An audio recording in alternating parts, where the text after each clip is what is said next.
Before meeting the son of her father's new partner, the spoiled heiress decided to have fun humiliating the new cleaning man. In front of everyone, she pushed him and shouted, "You're useless. You'll never be anything in life." She was laughing when her father, the CEO, entered the room accompanied by a powerful man. With a smile, the father said, "Daughter, I'm glad you're here. I want to introduce you to our special guest." Then, he pointed to the young man she had just humiliated on the floor. The girl's smile vanished, and the look the young man gave her showed that his revenge would be terrible. The mirrored lobby of the Sterling Group was the last bastion of an empire crumbling in silence. For Larissa Sterling, however, that vast expanse of cold marble and distorted reflections was still her stage, the only place in the world where her last name commanded the respect her family's dwindling bank account could no longer guarantee. The smell of expensive cleaning products mingled with an almost imperceptible scent of mildew from the worn velvet of the waiting area sofas, a premonition of the decay she refused to see. Every morning, she crossed that hall with the posture of a queen, inspecting her domains, ignoring the whispers of the staff and the worried glances of managers who knew the truth. The company was bleeding out, and the capital that once seemed infinite was about to run dry. The fortune her grandfather had built with grit and business acumen was turning to dust in the hands of her father, a good man who lacked the same iron fist for the market. On that particular morning, a palpable tension hung in the air, thicker than the stifling humidity of a New York City summer. Her father, Mr. Sterling, paced his top-floor office like a caged lion waiting for a miracle. The miracle had a name, but it was shrouded in mystery. A billionaire investor, known for his aversion to publicity and his genius for resurrecting companies on the verge of collapse. It was their last shot, their only hope of injecting the cash needed to save the family's legacy. Larissa, however, was immersed in her own drama. To her, her father's panic was just background noise, a distant inconvenience. Her focus was on something far more immediate, the reaffirmation of her power, and she had found the perfect target. Robert, the new janitor, a middle-aged man with graying hair and an expression that seemed to carry the weight of untold stories. He was quiet, almost invisible, and for that very reason, an irresistible target for Larissa's casual cruelty. She watched him for a moment as he moved the floor buffer with methodical concentration, making the floor shine to the point of reflecting the lights of the crystal chandelier like a sky of fallen stars. A small, malicious smile curved her lips. With a glass of green detox juice in hand, a symbol of her lifestyle she made a point of flaunting, she walked toward him, the sound of her heels echoing like sentences in the lobby's silence. Several managers, nervously awaiting the meeting with the investor, watched the scene from the corner of their eyes. They knew what was coming. It was Larissa's daily theater. As she passed Robert, she made a sharp, theatrical movement. The glass flew from her hand, as if struck by an invisible force, and shattered on the floor, splattering a sticky green liquid all over the freshly polished marble. Drops of the drink stained the grey pants of Robert's uniform. The sound of breaking glass was sharp, cutting. Everyone flinched. Larissa, for her part, puffed out her chest, ready for her monologue.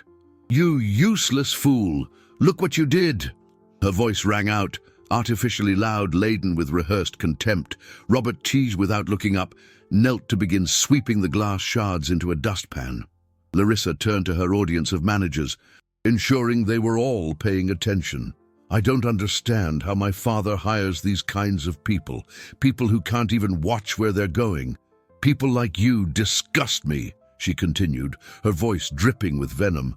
"Crawling on the floor, right where you belong." The humiliation was a toxic cloud that filled the room, suffocating everyone. No one dared to say a word. Robert just continued his work, his silence more dignified than any response he could have given. It was at that exact moment that the soft chime of the elevator arriving at the ground floor broke the tension. The brushed steel doors opened, and out stepped Mr. Davies, the company's chief counsel, a man usually calm and collected. He was the only one there who had had any prior contact with the mysterious investor. Upon seeing the scene, Larissa standing triumphant, Robert on his knees, cleaning the mess, and the managers petrified, the lawyer's face lost all its color. His eyes widened in pure panic, as if he had just watched a catastrophe unfold in real time. He dropped his briefcase, which fell with a dull thud, and rushed toward Larissa, his voice a desperate, terrified hiss. "Miss Sterling, stop! For God's sake, stop right now!" Larissa let out a short, shrill laugh that cut through the heavy air. Mr. Davies's intervention was so absurd, so out of place, that it could only be a sick joke. She turned to the lawyer, a cold disdain in her eyes. "With my what?" she sneered, her voice dripping sarcasm. "Doormat? Janitor? Mr. Davies, did you have a little something in your coffee this morning? Have some respect for your position before you ask me to have respect for this." She gestured with a dismissive wave toward Robert, who remained on his knees, motionless, the silent center of a gathering storm. The managers, once mere spectators, now looked like wax figures, their faces a mixture of fear and confusion. They knew the company's financial situation was precarious, that any investment was vital, but the scene unfolding was too surreal to comprehend. Larissa's audacity was legendary, but confronting the family's top legal advisor like that, in public, was a new level of recklessness. "Larissa," the voice that echoed from across the lobby was not a command, but a lament, a cry of pure despair. Mr. Sterling, her father, stood near the main entrance, his leather briefcase slipping from his limp hand. He had arrived for the most important meeting of his life, only to find his only daughter actively burning the last bridge, separating them from the abyss. His face, already etched with chronic worry, was now a mask of absolute horror. He saw the juice on the floor, the man on his knees, and worst of all, the cruel, triumphant smile on his daughter's lips. In that instant, he understood this wasn't just one of her morning tantrums, it was the end. Mr. Davies, visibly trembling, ignored Larissa's mockery and, his voice choked with panic, finally completed the sentence he had started. His eyes were fixed on Robert, who was slowly getting to his feet with a calmness that contrasted violently with the chaos around him. He wiped his juice-stained hands on his soiled uniform, his movements deliberate and filled with an unexpected dignity. "You shouldn't be speaking that way," the lawyer said, almost in a whisper, "to your new boss." The word boss fell into the lobby's silence like a stone on a frozen lake, shattering Larissa's reality into 1,000 pieces. The smile vanished from her face instantly, replaced by an expression of blank disbelief. Her mind refused to process it. The janitor, the billionaire investor. The idea was so grotesque, so impossible. She felt a wave of vertigo. Robert, now standing, no longer seemed like an invisible man. His posture had changed. His shoulders, once slumped in apparent submission, were straight. His gaze, once downcast and observant, was now direct, piercing, and charged with a glacial authority that made Larissa take an instinctive step back. He looked over her shoulder, directly at Mr. Sterling, who seemed to have aged 10 years in 10 seconds. "I told Mr. Davies I'd come a day early, undercover," Robert said. His voice was different. Gone was the humble, neutral tone. Now it was the voice of a man accustomed to commanding, to making decisions that could build or destroy fortunes. It was firm, clear, and merciless. "I save companies, Mr. Sterling, not playgrounds for spoiled children. A business isn't just about cash flow and profitability.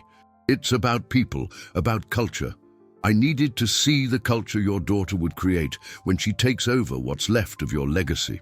He pulled a pristine white silk handkerchief from the inner pocket of a blazer that, Larissa now noticed, was hidden under his janitorial uniform. With an elegant gesture, he finished wiping his fingers and then let the handkerchief drop to the floor next to the puddle of green juice. The simple act was more insulting than any shout. "I've seen enough," he declared, his gaze sweeping the lobby. "The acquisition offer is withdrawn. I'll be acquiring your direct competitor at 2 o'clock this afternoon, and I'll make sure to hire all your valuable employees when I drive you into bankruptcy, which, judging by what I've seen, won't take long." Finally, he turned to Larissa. She was pale, her lips parted, the air trapped in her lungs. Her world, built on her family's money and power, had disintegrated beneath her feet. "As for you, Miss Sterling," he said, his voice low and sharp, "enjoy the disgust. You'll be feeling it quite soon when you're looking for your first real job." He stared at her for a long second, his gaze devoid of any emotion, before turning and walking toward the exit, leaving behind a deafening silence and the ruin of an entire family materialized on the marble floor. The silence that followed Robert's departure was more crushing than any scream. It was a vacuum, a black hole that sucked all the air and sound out of the grand lobby. Larissa remained frozen in place, the blood cold in her veins, her entire world tilted at an impossible angle. His words echoed in her mind, not as an insult, but as a sentence. "Enjoy the disgust." The smell of the green juice on the marble floor suddenly became nauseating, the sickly sweet aroma of her own ruin. The first sound to break the spell was the soft click of a pen dropping, slipping from a manager's trembling fingers. The small noise was like a starting gun. Without a word, without a glance in her direction, the executives began to disperse. They didn't run. They retreated one by one with the solemnity of men abandoning a sinking ship. Their steps were quiet, their faces impassive. But the judgment in their hunched shoulders was unmistakable. They were distancing themselves from her, the source of the contamination, the architect of the catastrophe. Every step they took away was a hammer blow on the coffin of the company and her status. Finally, only 3 people remained at the center of the disaster: Larissa, her father, and Mr. Davies. Mr. Sterling, who once seemed a giant in his own empire, was now shrunken, his face the color of ash. He walked slowly toward her, not with the fury she expected, but with an exhaustion so profound it seemed to come from his soul. He stopped a few feet away, his eyes meeting hers for the first time. There was no anger in them, only a desolate emptiness, a disappointment so vast it was suffocating. "You did it, Larissa," he said, his voice hoarse, devoid of emotion. "You did it. It's over." The simplicity of those words hit her harder than a slap. Denial. A survival instinct bubbled up inside her. "It's not my fault," she retorted, her voice rising an octave, bordering on hysteria. "How was I supposed to know? What kind of businessman plays a sick game like that? It's a dirty trick. You should have warned me he was coming. This is your fault." She pointed a trembling finger at her father, her old arrogance desperately trying to find an opening to breathe. But Mr. Sterling just shook his head, defeated. It was Mr. Davies who intervened, his voice low and urgent, trying to make her understand the scale of the abyss she had opened. "Miss Sterling, please, this wasn't a game. Mr. Robert, he's known for this. He tests the fiber of a company before he invests. He wanted to see the future leadership." The lawyer paused, swallowing hard. "The truth is, our assets haven't covered our liabilities for months. The Sterling Group's stock would have been worthless by next week. His capital was our only chance. The money he was going to inject was the only thing that could have saved this place." The mention of financial details, of terms she had always heard but never bothered to understand, made it all terribly real. This was no longer a personal drama. It was a mathematical collapse, a bankruptcy in numbers that she herself had signed off on. Her father raised a hand, signaling for silence. He looked as if he had aged 20 years. The weight of his inheritance, of the responsibility to maintain the family fortune, had finally crushed his shoulders. "Go home, Larissa," he ordered, his voice flat, like a judge delivering a final verdict. It wasn't a father's request to his daughter. It was a CEO's order to a toxic employee. It was a firing, humiliated, with nowhere to direct her fury. She turned. The walk across the mirrored lobby was the longest of her life. She could feel the stares of the few remaining employees like needles on her skin. She braced herself for scorn, for hatred, maybe even a smirk of satisfaction. As she reached the glass doors at the entrance, she looked up and her gaze met that of Maria, the white-haired woman who served coffee in the break room, the same woman she had humiliated last week over a chipped mug. But in Maria's eyes, there was no triumph or anger. There was something infinitely worse, a deep, almost motherly pity. That look of compassion from someone she considered insignificant was the final blow, shattering the last layer of her armor and leaving her completely exposed, naked in her own shame. The drive home was a blur of distorted colors and sounds. Larissa drove her imported convertible on autopilot, her hands steady on the leather steering wheel, but her mind was miles away, trapped in that mirrored lobby. The sunny streets of Manhattan, which had always seemed like a red carpet rolled out for her, now felt hostile, filled with anonymous faces that, in her growing paranoia, were judging her in silence. Every red light was torture, another moment for Robert's words, "Your new boss," to ricochet inside her skull. She parked in the subterranean garage of her luxury building on Park Avenue, a concrete bunker that housed a collection of vehicles whose combined value could finance a small company. Normally, the sound of her engine echoing there gave her a sense of power, of arrival. Today, it sounded hollow, funereal. She rode the private elevator that opened directly into her apartment. The doors slid open, revealing the spectacular view of Central Park, a living painting that stretched from one end of the living room to the other. The penthouse apartment, a sanctuary of glass and steel overlooking the city, had always been her refuge, the fortress from which she watched the world. Today, it felt like a gilded cage.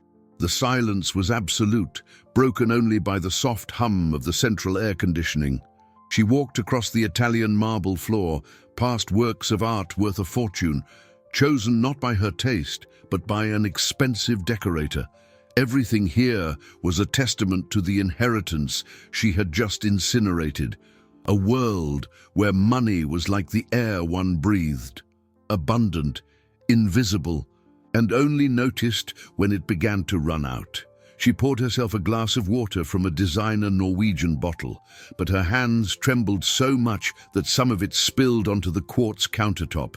The drop, small and insignificant, seemed like an indelible stain. It was the green juice all over again, the beginning of the end. Guilt, a strange and uncomfortable feeling, began to seep through the cracks in her arrogance. For the first time in her life, the narrative she had built for herself, that she was untouchable, superior, no longer made sense. She approached the immense glass wall that overlooked the park. The afternoon sun was beginning to gild the reservoir, but she saw no beauty. She saw only her own reflection, pale and frightened, superimposed on the landscape. Who was that woman? Where was the confidence, the queenly pose? In its place was just a stranger with wide, panicked eyes. The image was so pathetic that she turned away, unable to face herself. It was then that her phone, forgotten on a black lacquer coffee table, began to vibrate. The sound was an assault in the sepulchral silence. On the caller ID, the name Veronica glowed. Veronica, her closest friend, if you could call an alliance based on shopping, parties, and cruel gossip a friendship. Larissa felt a chill. Veronica was the personification of the world she had just lost. A world that did not forgive weakness and, most of all, did not forgive a lack of money. She ignored the call, her heart pounding erratically. The vibration stopped, followed immediately by a series of text message pings. She didn't want to read them, but her eyes were drawn to the screen like a magnet. They were pictures, one of a couture gown, another of an invitation for a yacht trip, and then the last message, which made her hold her breath.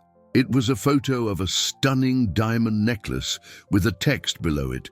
"Girl, what are we wearing to the charity gala on Saturday? I was thinking this. What do you think? Call me the gala." An event where the New York elite displayed their wealth and calculated generosity.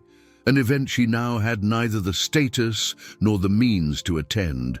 As she stared at the photo, paralyzed by the innocent cruelty of the question, the phone began to ring again. It was Veronica. Insistent, impatient, demanding an answer Larissa couldn't give. Larissa stared at the vibrating phone as if it were a venomous snake.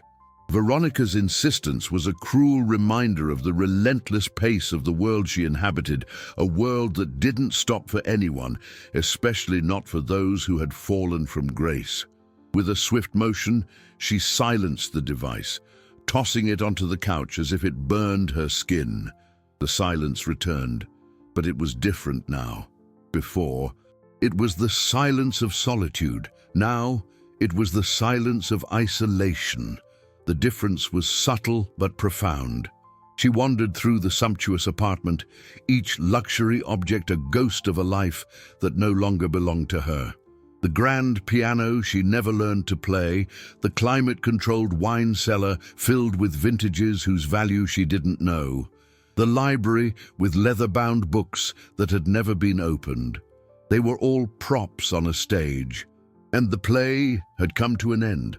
The weight of reality began to sink in, not like a violent wave, but like a slow, inexorable tide. Her thoughts turned to her father. She imagined the scene at the office, Mr. Davies explaining the legal proceedings of bankruptcy, the calls to creditors, the humiliation of admitting defeat, the image of her father, a man who had always spoiled her, who had never denied her anything, now bent under the weight of his own creation, was unbearable. A pang of something resembling remorse hit her, but it was quickly suffocated by a wave of self-pity. What would become of her? How would she live? The idea of looking for a job, as Robert had so disdainfully suggested, was as alien as the idea of flying to the moon. Her entire life had been one long, uninterrupted succession of privileges. She had never needed a resume, never sat through an interview, never worried about her bank balance. The family fortune was an invisible safety net that had always been there, a birthright she had never questioned. She remembered a conversation she had overheard a few weeks earlier between her father and an accountant. They were speaking in low voices, using words like negative cash flow, mounting liabilities, and urgent need for working capital. At the time, she had dismissed it as boring business jargon, irrelevant to her life. Now, the words returned with the clarity of a fulfilled prophecy. The decay hadn't happened overnight. She had simply refused to see the signs. Her arrogance had been a blindfold. Driven by an impulse she didn't understand, she went to her apartment's home office, a room she rarely used. She turned on the computer and, with trembling hands, typed Sterling Group stock into the search bar. The result appeared instantly, a graph with a red line in a free fall. Like the EKG of a terminal patient, the stock value, which once represented a solid fortune, was now negligible. She clicked on a recent news story with the headline, Textile Giant on the Brink of Collapse. Sterling Group seeks last-minute investor. The article detailed the mismanagement, the accumulated debt, and the company's inability to adapt to new markets. It was a public autopsy of her family legacy. And, at the end of the text, a sentence hit her like a punch. The company's succession, expected to fall to the founder's daughter, Larissa Sterling, is viewed with skepticism by the market, which considers her unprepared and out of touch with business realities. They already knew. The whole world already knew. She wasn't a queen. She was a joke. The humiliation she felt in the lobby was just the preview. Now, the show was for the whole world to watch. As the sun set, painting the New York sky in shades of orange and purple, Larissa felt herself sinking into darkness. The phone beside her flashed with a new notification. It was a news alert from a financial portal. She opened it, her heart in her throat. The headline was short and brutal. Sources confirm billionaire Robert Thorne withdraws offer for Sterling Group, announces acquisition of Apex Textiles. Robert Thorne, the janitor's name, the name of the man she had humiliated. Now, he wasn't just her frustrated new boss, he was her official executioner. And he was about to become the new king of the empire she had just destroyed, using the ruins of her castle to build his own. The headline on the computer screen burned Larissa's eyes. Robert Thorne. The name now had a weight, a gravity that seemed to distort the air around it. The man she had treated like trash wasn't just rising from his humiliation. He was building a new empire on the ashes of hers. Apex Textiles, their main competitor, the company her father and grandfather had spent their lives fighting, would now be strengthened with the capital that was meant to be her family's salvation. It was a checkmate executed with surgical precision and poetic cruelty. She felt a wave of nausea. The apartment, which minutes ago felt like a gilded cage, had now become a mausoleum. Every piece of decor, every designer furnishing seemed to mock her, silent witnesses to a wealth that was already a ghost. The setting sun cast long shadows across the room, and for the first time in her life, Larissa was afraid of the approaching dark, both literally and metaphorically. The soft chime of the private elevator arriving made her jump. She knew who it was. Her heart began to pound, not from fear of his fury, but from having to face the result of her actions reflected in her father's eyes. The door opened, and Mr. Sterling entered. He didn't look like a man who had lost a fortune. He looked like a man who had lost his soul. His shoulders, normally straight, were slumped. His expensive suit seemed too big for his shrunken frame. He walked to the bar, poured himself a glass of water with trembling hands, and drank it in one gulp. He didn't look at her. The silence stretched, tense and fragile, until he finally spoke, his voice hollow, his gaze lost on the ocean of city lights. "The lawyers called," he said, without preamble. "The bank is calling in the collateral." Larissa frowned. Collateral? What does that mean? The ignorance in her own voice shamed her. Her father finally turned to her, and the pain in his face was so raw she had to look away. "It means our entire net worth was tied to the company's stock as collateral for the loans we took out over the last few years to keep it afloat. Our net worth is now negative. The assets, the fortune your grandfather built, it's gone up in smoke. We have no more income, no dividends, only liabilities." The flood of financial terms made her dizzy. She tried to cling to one last hope, one final remnant of the life she knew. But what about the offshore accounts, the gold, the investment funds you always mentioned? A bitter, sad smile touched her father's lips. "That was the first line of collateral, Larissa.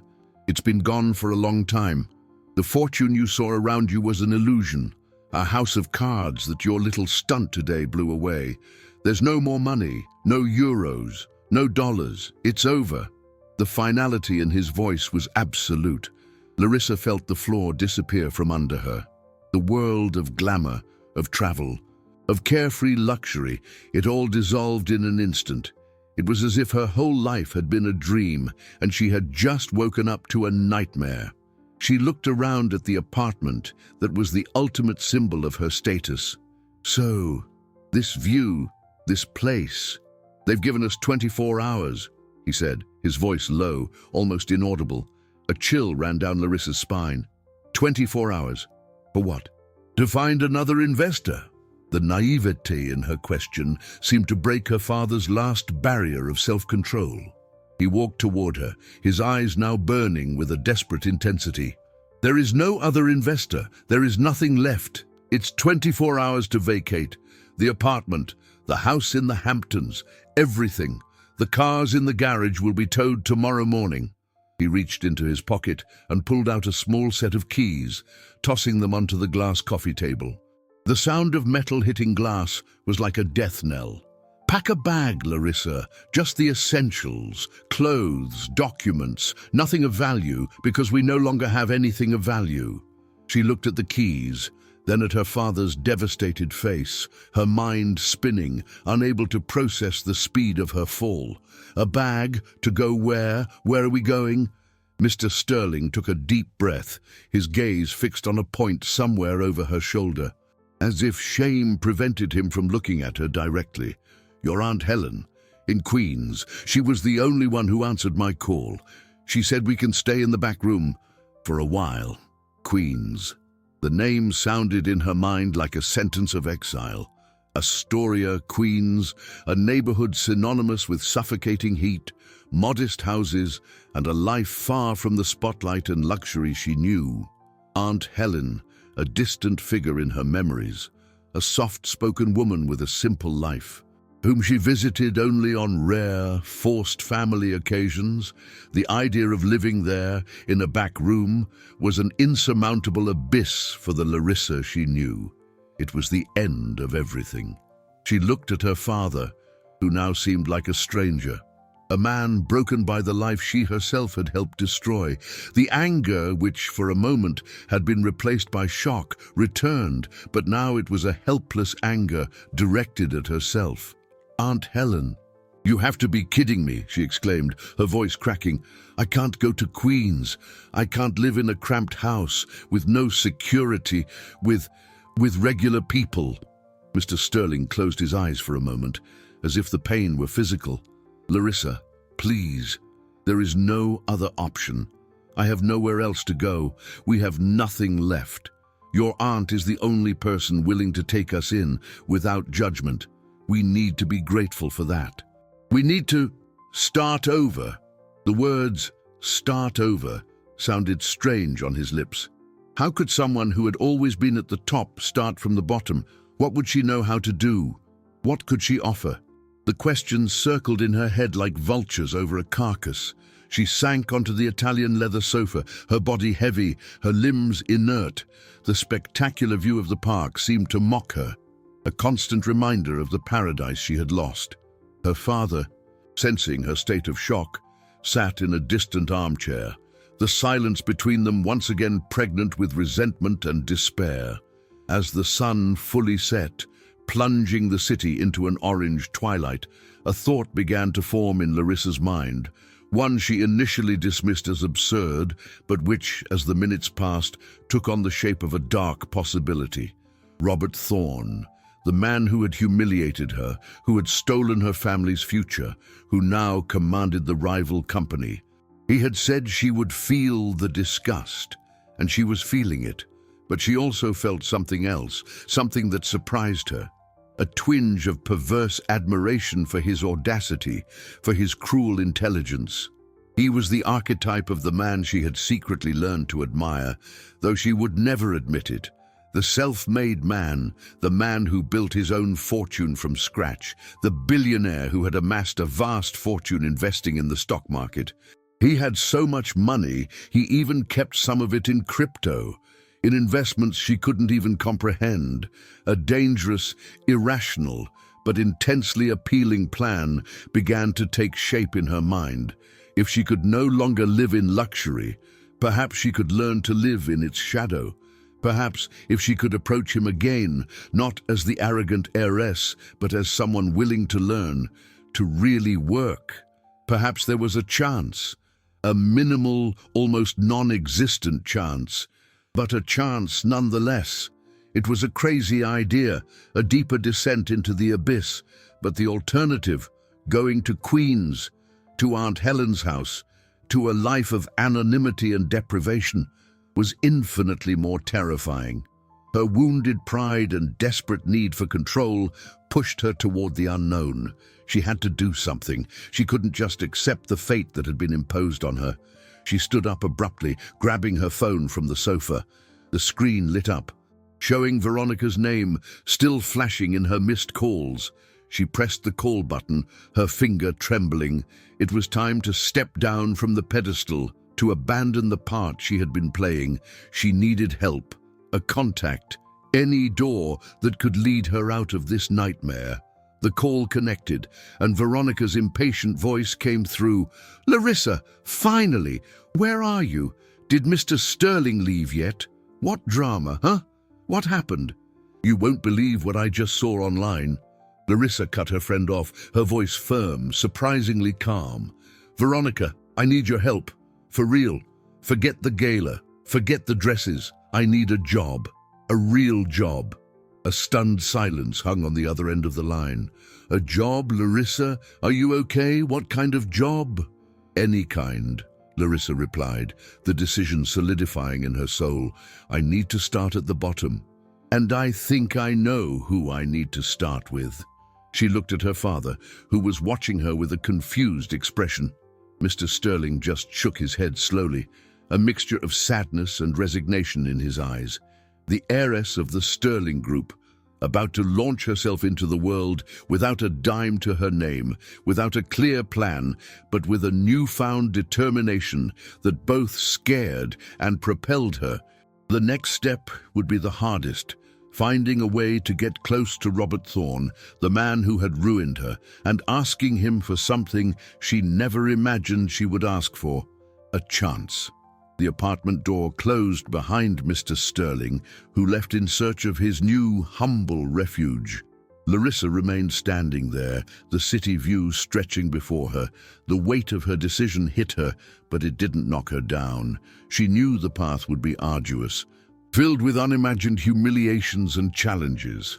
But for the first time, she felt in control of her own destiny, even if that destiny was leading her to a completely unknown place. The question was, who would she become in the process? The answer, she knew, wouldn't come from internet searches or advice from frivolous friends. It would come from the journey itself. She picked up her handbag, a designer piece that now seemed a ridiculous symbol of her former life, and started looking for a suitcase. The back room at Aunt Helen's house in Queens awaited her, and with it, an uncertain but finally her own future.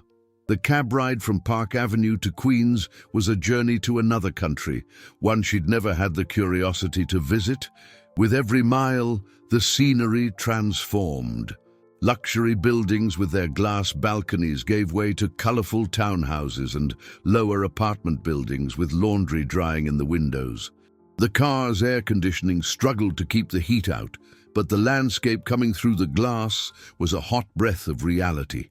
The driver kept glancing at her in the rearview mirror, a look mixing curiosity and a hint of pity for the pale woman, dressed in clothes worth more than his car, clutching a single, expensive suitcase like a castaway clinging to a piece of driftwood. When the car stopped on the designated street, a narrow, noisy lane with kids playing ball on the pavement, Larissa felt panic tighten its grip on her throat. She paid the driver with one of the last $100 bills she had in her wallet, a gesture once trivial that now felt like a sacrifice. Her Aunt Helen's house was exactly as she remembered from rare childhood visits, small, with a low wall and a green-painted iron gate. A small garden, tended with visible care, tried to bring a bit of life to the concrete sidewalk. The door opened before she even rang the bell. Aunt Helen stood there, a woman in her late 60s with gray hair in a bun and an apron tied around her waist. Her kind, tired eyes examined Larissa from head to toe, not with judgment, but with a compassion that, to Larissa, was sharper than anger. "My child," she said, her voice soft, "come in. Your father is already here, resting a bit." The hug that followed was quick and awkward. Larissa felt stiff, a piece of marble amid the human warmth of the simple house. The air didn't smell of imported diffusers, but of beans cooking and cornbread baking in the oven. Aunt Helen led her through the tiny living room, where every object seemed to have a story. There were family photos in frames, a small religious icon on top of the tube television, and a crocheted doily covering the sofa. It was a shrine to a modest life, where wealth wasn't measured in assets or property, but in affection and memories. "I made up the back room for you," her aunt said, opening a door at the end of a narrow hallway. The room was clean but suffocatingly small. There was a single bed with a patchwork quilt, a dark wood wardrobe, and a small window overlooking a paved backyard where a clothesline swayed in the afternoon breeze. Larissa placed her designer suitcase on the ceramic tile floor. The luxury item looked obscene in that setting, an alien from a distant world. "Your father told me everything," Helen said, her voice low. "Don't you worry about a thing right now. Get some rest. Life takes many turns, my dear. The important thing is not to lose faith." She smiled, a genuine smile, and closed the door, leaving Larissa alone with her new reality. She sat on the bed, and the springs groaned in protest. The silence of the room was filled with the sounds of the street, the voices of children, the roar of a motorcycle, a dog barking. It was the soundtrack of a life she despised. She looked around. There were no works of art, no high-tech gadgets, no space. The scale of her fall ceased to be an abstract financial concept about net worth and became concrete within those four cramped walls. She got up and went to the small mirror hanging on the wall. The woman staring back had the frightened eyes of a cornered animal. At that moment, her phone, still programmed with the alerts of her old world, vibrated on the bed. She picked it up. It was an email. The notification on the screen was from a famous jeweler, where she was a VIP client. "An exclusive preview of our new fall collection. Diamonds to celebrate your unforgettable moments." The cruelty of the coincidence was so absurd, so surreal, that she didn't cry. A coldness washed over her. She did not belong here, and she would not accept belonging here. She would get out, whatever it took, and in her mind, the image of Robert Thorne's face formed, not as an enemy, but as the one and terrible key to her salvation. The first few days in Queens were a slow-motion torture. Larissa woke to the sound of a neighbor's rooster and the smell of strong coffee, not the aseptic silence of her apartment and the aroma of a Swiss espresso machine. The heat was a physical, sticky presence that forced her to tie her hair back in a way she considered unstylish. She spent most of her time locked in the small room, avoiding her aunt's pitying glances and her father's ghostly presence. He barely spoke, spending hours sitting on the back porch, his gaze lost on the brick wall, a retired general reliving the battle he lost. Seeing his ruin, so close and so palpable, was an unbearable mirror of her own guilt. The lack of money was a constant humiliation. She had to borrow from her aunt to buy shampoo. The $20 bill Helen handed her with a kind smile felt heavier than a bar of gold. That morning, Aunt Helen, with her unfailing gentleness, asked for help drying the lunch dishes. Larissa found herself standing in the tiny kitchen, holding a Corelle plate, while her aunt washed the bean pot in the sink. The gesture was so banal, so domestic. It hit her with the force of a punch. She, Larissa Sterling, who had staff for every whim, was drying dishes. Her thoughts turned to the squandered inheritance, the fortune she had believed was a divine right, and which had proved as fragile as glass. The cash flow of her life had been cut off. The life of luxury, which she thought was an eternal asset, was now just a liability in her memories, accruing interest in the form of regret. She dried the plate with a contained fury, imagining each wipe was a blow against the fate that had imprisoned her here. Later, back in her cell-like room, the determination born in the Park Avenue penthouse returned, fueled by desperation. She couldn't wait any longer. She picked up her phone, her last portal to the world she knew, and started searching. The name Robert Thorne filled the screen. She dove into articles, interviews, and financial profiles. The story that emerged was not that of an heir, but of a builder. Robert Thorne had come from absolute poverty, from a borough even more distant and forgotten than Queen's. He had started by selling cleaning products door to door. His first big profit came from a small investment in the stock market, a high-risk bet that paid off spectacularly. From then on, his rise was meteoric. He became a multimillionaire before 30, a billionaire before 40, with a fortune diversified in businesses, real estate, and even crypto. His net worth was a number with so many zeros it seemed like fiction. But it wasn't the numbers that captured Larissa's attention. It was a line from a rare interview with a business magazine. "I don't invest in companies, I invest in people. I look for resilience, for hunger. Inherited wealth is like salt water. It makes you thirstier, but never truly quenches you. I look for people who know what real thirst feels like." The phrase hit her, the test in the lobby, the humiliation. It wasn't an act of pure cruelty, it was a method, bizarre, merciless, but a method. He wasn't looking for a competent manager. He was looking for character, for someone who wouldn't break under pressure, and she had failed spectacularly. That insight changed everything. Her plan couldn't be to ask for forgiveness or a job out of pity. That would only confirm his view of her. She had to prove him wrong. She had to show him the hunger he valued so much. She stood up, a new energy coursing through her. She opened her suitcase and began to search. She ignored the silk dresses and designer shoes. At the bottom, she found what she was looking for, a pair of black tailored trousers and a white cotton shirt. Simple pieces she had bought for an occasion that never happened. They were the most humble. Professional clothes she owned. She got dressed, the simple fabric on her skin feeling like armor. She pulled her hair back into a severe ponytail. The woman in the mirror wasn't the heiress of the Sterling Group, nor the shamed niece in the back room in Queens. She was someone she didn't recognize, someone with fire in her eyes. She left the room and found her aunt in the living room. "I'm going out, Aunt Helen. I need to take care of some things." Helen just nodded, a flicker of concern in her eyes. Larissa walked the hot streets of Queens to a bus stop, her heart hammering against her ribs. She didn't have a detailed plan. She only had a destination and a single, desperate, and perhaps insane intention. Hours later, she was standing across the street, staring up at the imposing facade of Apex Textiles, the new castle of her tormentor. The facade of Apex Textiles was a monster of glass and steel that scraped the sky. Unlike the lobby of the Sterling Group, which was a monument to past opulence, this building was a declaration of future efficiency and power.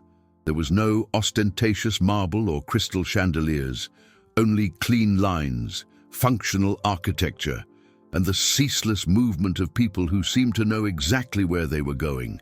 It was the cathedral of a new kind of wealth, a fortune built on the cold logic of business and profitability, not on the gilded dust of inheritance.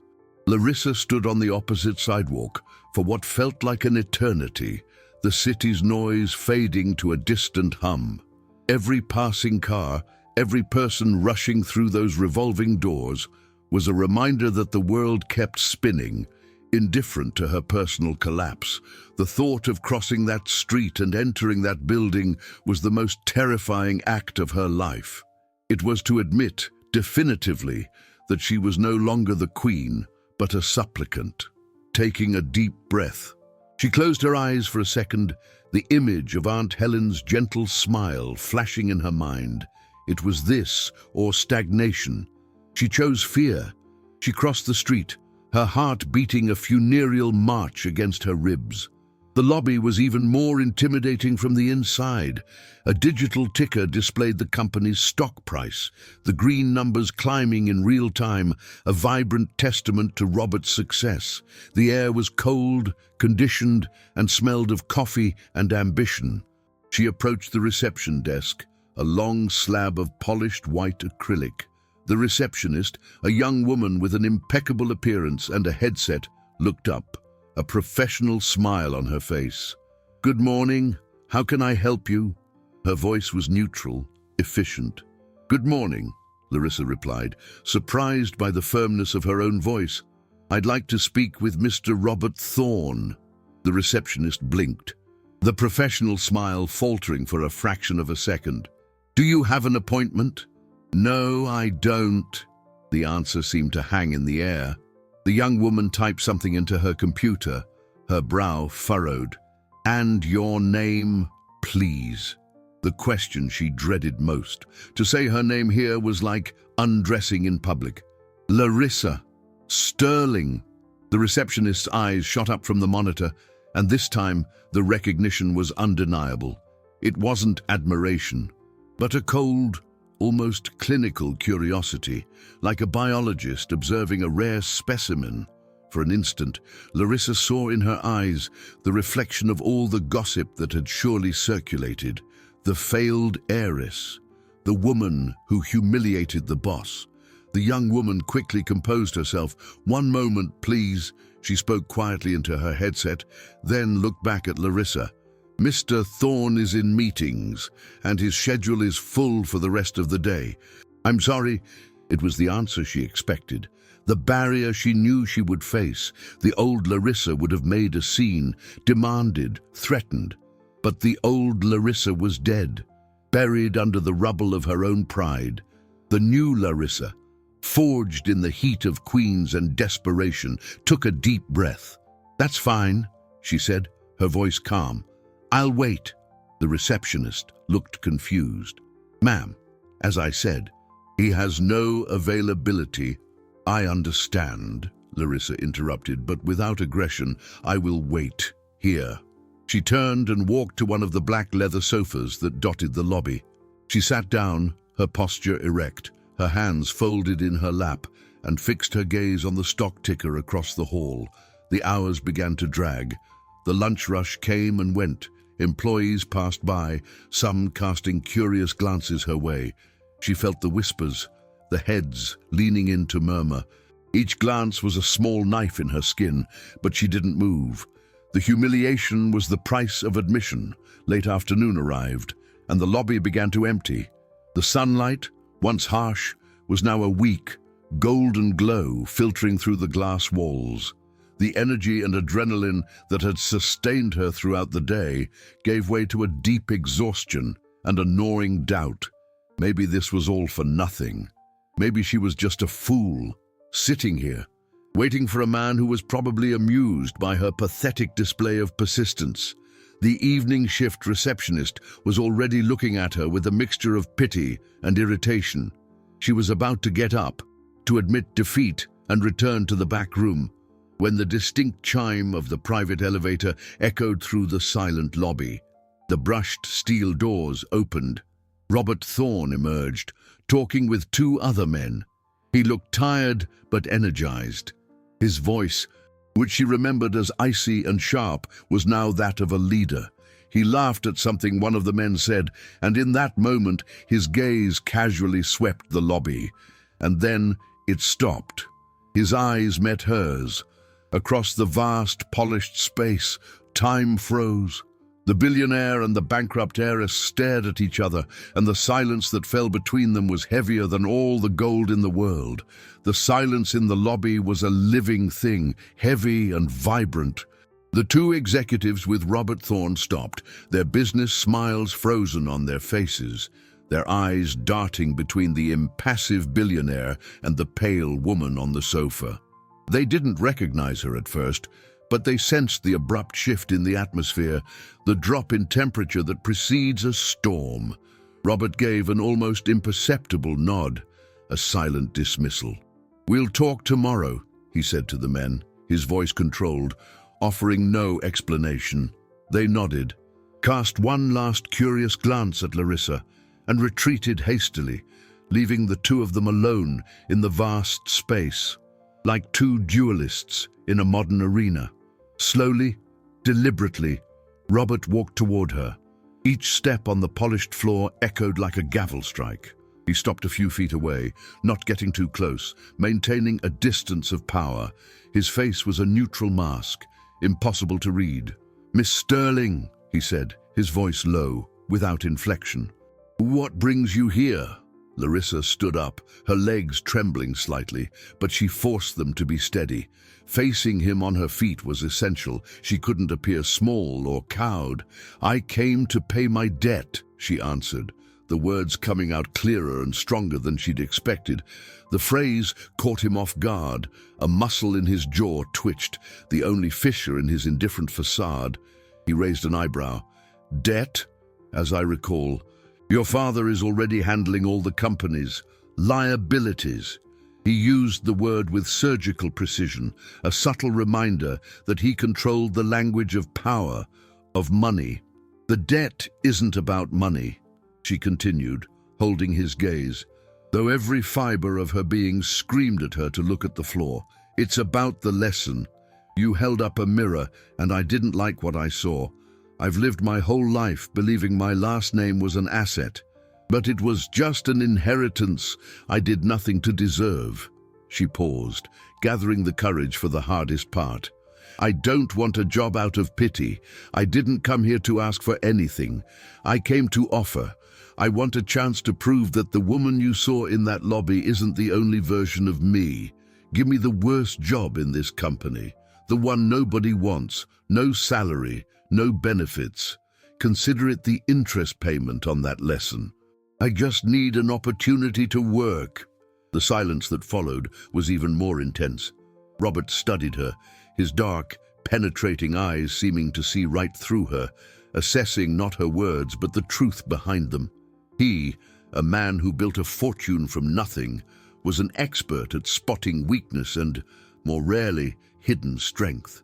He saw the desperation in her eyes, but beneath it, he saw something new, a glint of steel, a determination born from the deepest humiliation. He remembered his own youth, the hunger that drove him, the need to prove his worth to a world that saw him only as a nobody. The proposal was absurd, but it intrigued him. It was a risky investment, not of capital, but of curiosity. He circled her slowly, like a predator sizing up prey that refused to run. Finally, he stopped in front of her again. "All right," he said, the word dropping like a stone into the silence.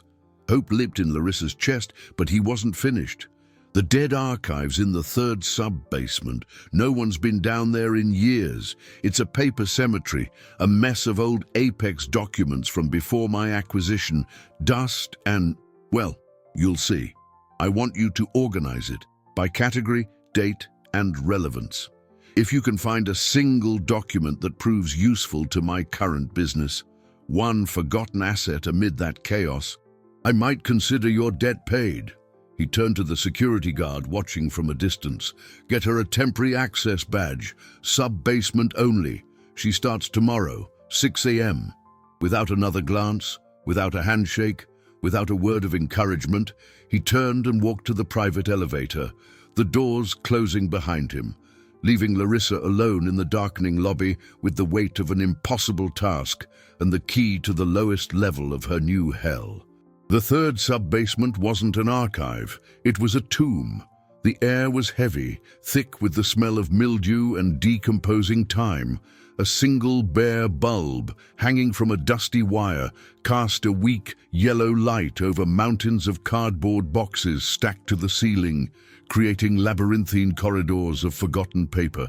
The silence was profound, broken only by the sound of her own movements and the occasional, distant drip of water from some hidden pipe. In the first few hours of the first day, Larissa felt the disgust Robert had promised.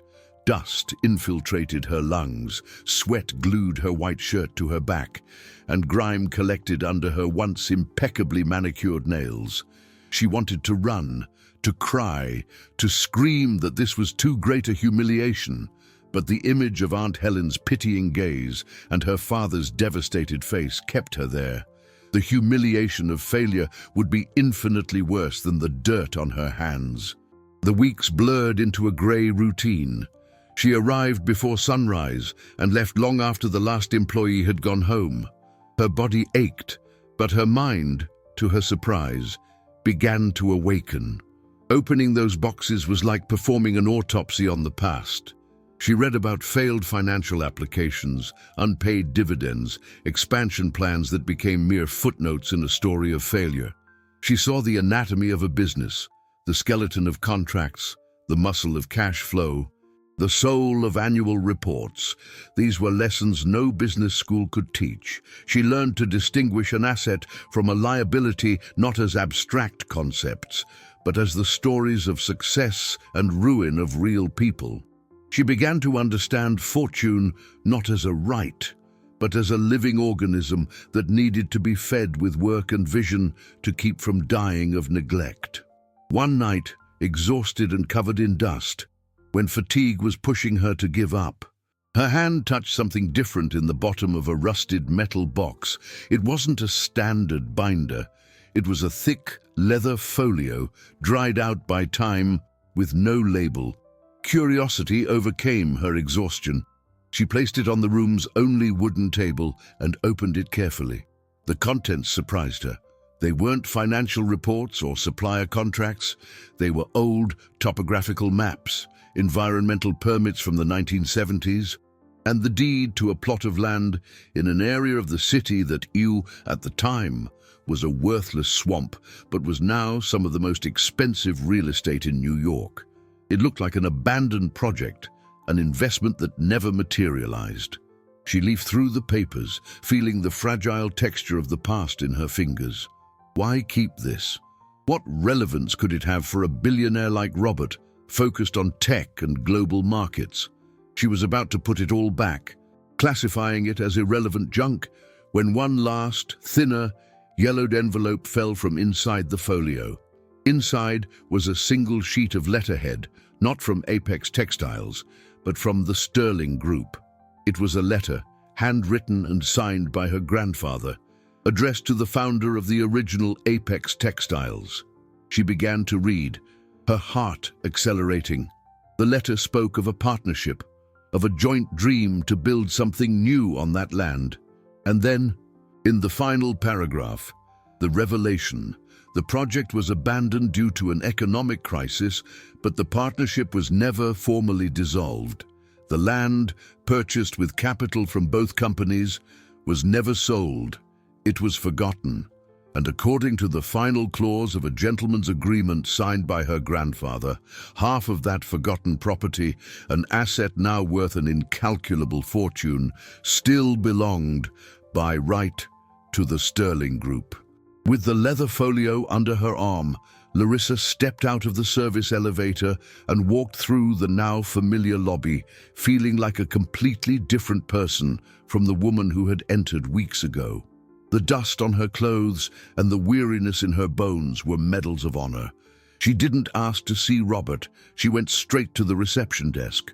"Please tell Mr. Thorne that Larissa Sterling has found a forgotten asset," she said, her voice steady, echoing in the night silence. The message went up the corporate channels, and minutes later, the same receptionist, now with a reluctant respect in her eyes, led her to the private elevator. The top-floor office was the antithesis of the dead archives, minimalist, with glass walls revealing a stunning view of the illuminated city. The place exuded power. Robert stood with his back to the door, observing the lights below. He turned as she entered, his face as unreadable as ever. "An asset?" he asked, his voice skeptical. "The only asset I've found in that basement is mold." Larissa walked to the enormous mahogany desk and, without a word, placed the leather folio on the polished surface. She opened it and pushed her grandfather's letter toward him. Robert picked it up, his eyes scanning the lines of faded handwriting. Larissa watched every micro-expression on his face. She saw an eyebrow arch in surprise, his jaw tighten in recognition, and finally, a flicker of something she couldn't identify. Was it admiration? He finished reading and placed the paper back on the desk, the silence stretching. "I know what this means," Larissa said, breaking the quiet. "It means that when you bought Apex Textiles, you also bought the obligation of a partnership that was never dissolved. It means that half of a property that's worth a fortune today legally belongs to the bankrupt estate of the Sterling Group. It's capital that can be used to pay the creditors, save some jobs, and maybe restore my father's name. Robert sat down slowly, his eyes fixed on the letter.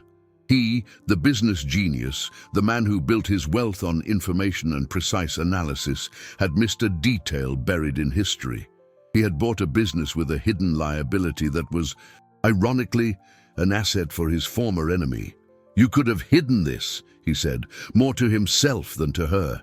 "You could have taken this to a lawyer, tried to negotiate a settlement for yourself." "The old Larissa would have," she replied, her voice calm. "But I learned in your basement that business isn't just about profit and loss. It's about legacy. My grandfather and the former owner of this company had a dream together. Greed and time drove them apart. This document isn't about money, Mr. Thorne. It's about honor."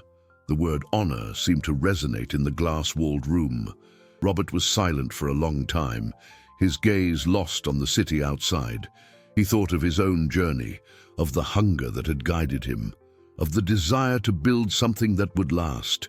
He saw in Larissa no longer the spoiled heiress, but a woman who had walked through fire and emerged on the other side, not unscathed, but forged into something stronger. "Your debt is paid," he said finally, standing up. "The legal department will handle the details of this property.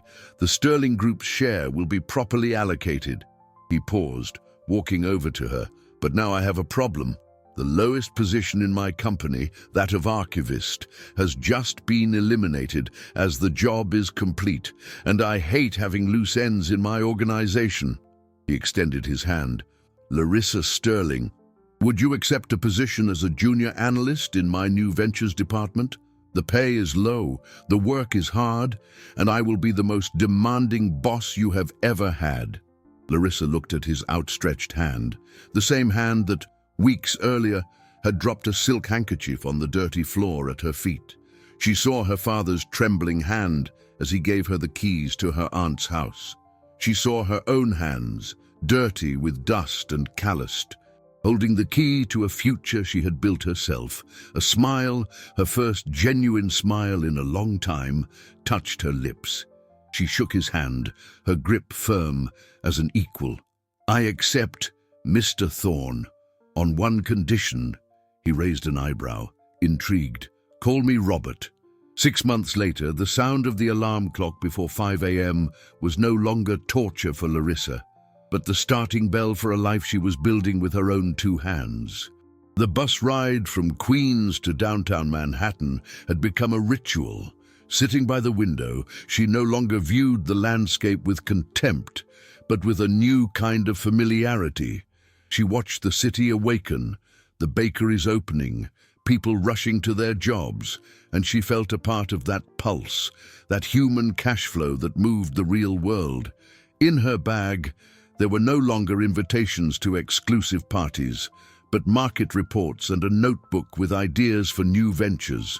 She had discovered an analytical mind she never knew she possessed, a talent for seeing patterns and opportunities in the numbers that were once just her father's boring jargon. True wealth, she was learning every day, wasn't in having money, but in knowing how to create it. At Apex Textiles, she was just one of hundreds, and she loved it. The anonymity was a blessing. Her last name, once a passport to privilege, was now just a name on a badge. She earned the respect of her colleagues not through her heritage, but through her relentless work ethic and her newfound humility. Robert Thorne was exactly the boss he had promised to be, demanding, unforgiving, and occasionally fair. He treated her like everyone else, his praise rare and subtle, a nod in a meeting, a good work scribbled in the margin of a report. But to Larissa, they were worth more than all the diamonds she had ever owned. She was no longer a charity case or a character test. She was an asset to his company, and that was the greatest triumph of all. The assets from the forgotten land were liquidated.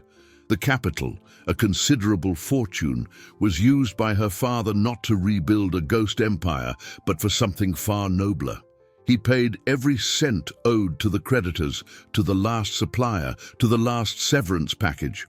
What was left, he turned into a small fund to support the families of the oldest employees who had lost their jobs. Mr. Sterling didn't get his money back, but he got back something infinitely more valuable: his honor. Free from the weight of a legacy he never knew how to carry, he became a lighter, happier man. Larissa would find him every evening at Aunt Helen's house, no longer a spectre bent by defeat, but a father who smiled, who helped in the garden, and who had found a genuine peace in simplicity. That evening, arriving home, the smell of cornbread from the kitchen welcomed her like a hug. She saw her father sitting on the small back porch, playing checkers with a neighborhood boy, laughing at a bad move. Aunt Helen was watering her ferns, humming an old tune. There, in that modest setting, Larissa understood the final truth of her journey.